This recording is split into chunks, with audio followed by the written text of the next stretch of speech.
कब और कहाँ हुआ? तो तेभागा आंदोलन वर्ष 1946-47, याद रखिएगा, 46 में बंगाल में हुआ था। कहाँ?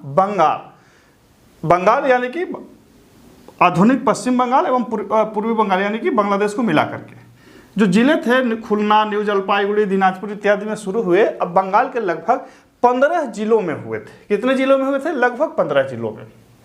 इसका एक नारा था, आधी नोय तेभागा चाय। आधी नोय मतलब नहीं, बंगाली में नहीं को नोय बोलते हैं। आधी नोय तेभागा चाय, चाय मतलब चाहिए, ये इसका नारा था। कभी कभी ये भी पूछता है कि जो तेभागा आंदोलन था उसका नारा क्या था, या ये नारा किस आंदोलन में लगाया गया था। तो याद रखिएगा, तेभागा आंदोलन, आधी नोय तेभागा चाय। आधी का मतलब जमींदार उपज का आधा खुद रख लेते थे, आधा किसानों को देते थे। कहाँ हुआ? बंगाल में। कब हुआ? 46-47 में।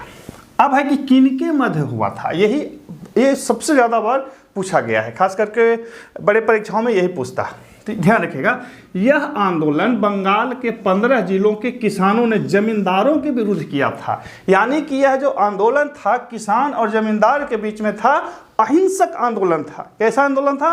अहिंसक। किसान थे बेचारे, कितना हिंसा करते उस दौर के किसान। अब सवाल उठता है कि ये किसान थे कौन?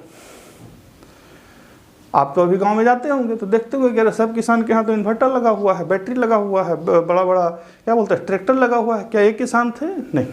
देखिए, हमने इसका विभेदीकरण दे दिया है, बहुत सारे लोग कंफ्यूज रहते हैं। तो देखिए, किसान, अंग्रेजी काल में किसान दबे कुचले, आर्थिक अशक्त एवं राजनीतिक रूप से निरीह लोगों का एक विशाल जनसमूह था। याद रखिए, ये जो किसान थे अंग्रेजी काल में, इनकी कोई हैसियत नहीं थी। शुरुआती समय में भारतीय राष्ट्रीय कांग्रेस और बाद में फिर मुस्लिम लीग जैसे जो भी राजनीतिक संगठन थे, ये बड़े बड़े जमींदारों, क्या कहते हैं, बैरिस्टर, वकील इत्यादि लोगों के समर्थन से चलते थे। इनके यहाँ किसानी मुद्दे पहुँचते तो थे, लेकिन सब तो जमींदार थे तो कितने मुद्दों को उठाते, बस इसीलिए उठाते थे कि ताकि वो अंग्रेजी राज के विरुद्ध अपने राजनीतिक और नैतिक समर्थन को प्राप्त कर सके।